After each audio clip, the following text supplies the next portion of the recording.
Alright, it's time to get some color on this thing. I'm going to dye this saddle tan. Now I buy my dye by the quarts and I put them in these little bottles because it's easier to use that way. Always make sure to shake it up first. I don't know if you really need to, but I do anyway. It's going to be applied with a dauber, and I've already cleaned this with alcohol and it's dried. So now it's time to get some color on it. First thing I'm going to do is flip it over and do the back of it.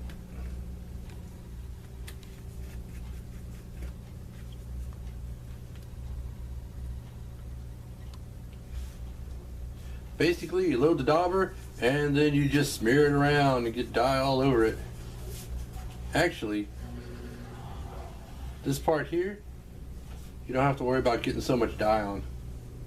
But I do get around the edges, and I used an awl and I marked the stitch line.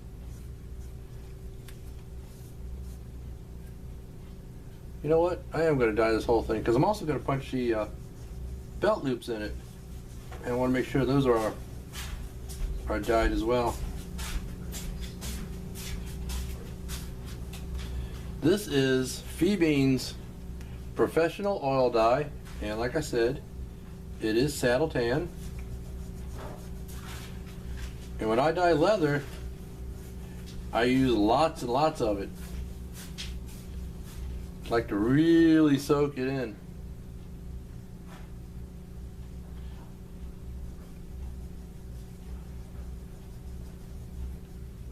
So I am going to continue doing this, and we'll come back and I'll flip it over and do the front side. That's got the back side pretty much covered. Now I'm going to flip it over and do the front side.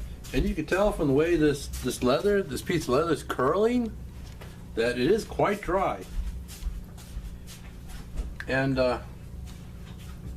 that's why I'm going to put neat's foot on it as part of my final finish.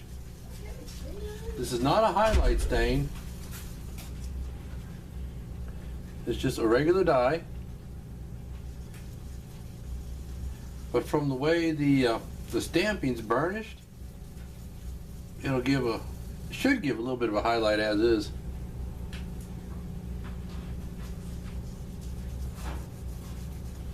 And basically just cover it with the dye. And again, I like to use a lot of dye. I like to soak it with the dye, actually.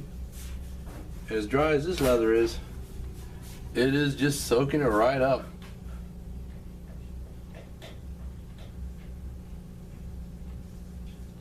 And actually, that's what I want.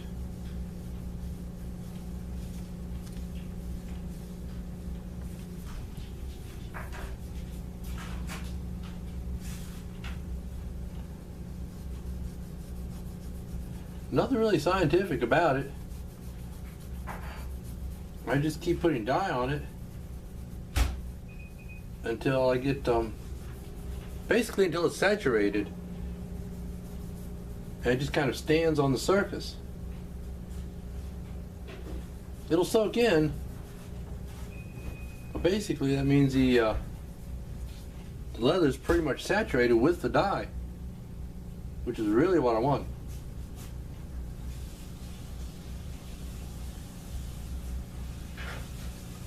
That way, if you do happen to scratch it or gouge it a little bit, you'll still see some of the color.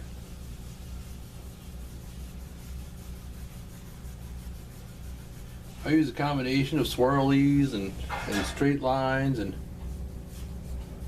whatevers.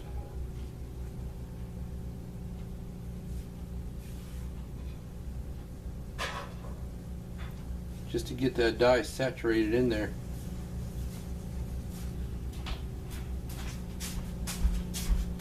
And I'm just going to keep on doing this like I said, until it's completely saturated. Like right here, this part here looks pretty much ready. I can see that the dye is standing on the surface. It's slowly soaking in, but it's pretty much had as much dye as it can take.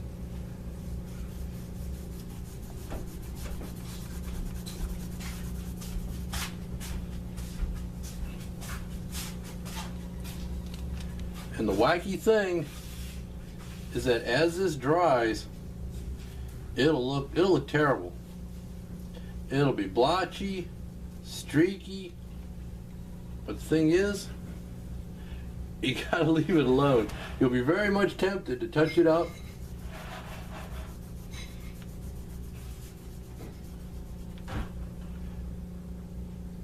Because, you know, basically it'll look terrible.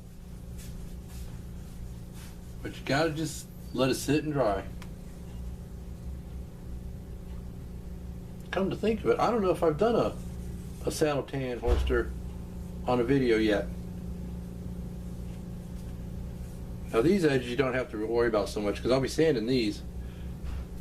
But here on the bottom, this is actually a finished edge. I'm going to dye it and then burnish this part. So I want to make sure I get dye on that edge and dye on this edge.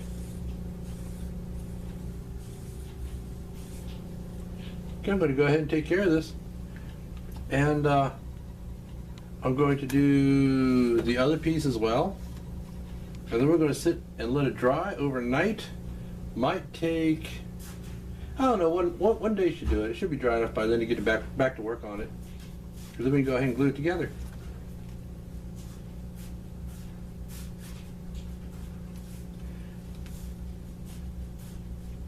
We'll see you then. Okay, I've got dye on everything, and I just thought I'd show you what I was talking about real quick. That looks terribly splotchy and streaky and but I've got to just let it sit and leave it alone. This piece looks all blotchy, but just let it sit and leave it alone and let it dry. And the color will even out. It's just that at what rate the leather absorbs the dye and at what rate the dye dries, because right now it needs to dry. And like I said, I'll let it sit overnight and see how it comes out. There's been things that I've done and it's taken a couple of days for it to dry, and I had to keep my fingers off of it. It's like, I know it's going to be okay, let it dry. It looks terrible, it looks blotchy, but let it dry. And we'll come back in a little bit and see how it comes out.